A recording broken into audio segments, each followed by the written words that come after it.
கருணாநிதியும் நானும் ஒருவரை ஒருவர் நேரில் சந்தித்துக் கொண்டால் என்ன, அதனால் என்ன ஆக போகிறது? நேருக்கு நேராக கருணாநிதியை பார்ப்பதற்கு எனக்கொன்றும் பயம் கிடையாது.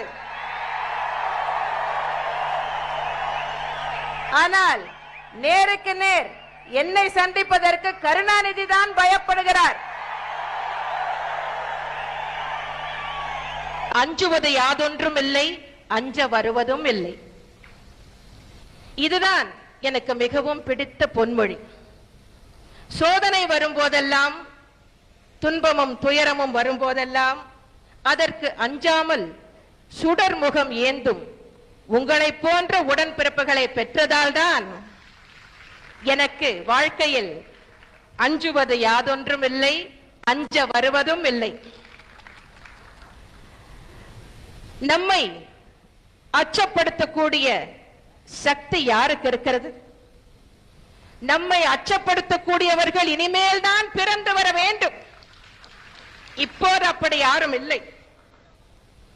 நம்மை வீழ்த்த நினைக்கும் கெடுமதியாளர்கள் தான் கெட்டு போவார்கள். நம்மை அழிக்க துடிக்கும் வஞ்சகர்கள் தான்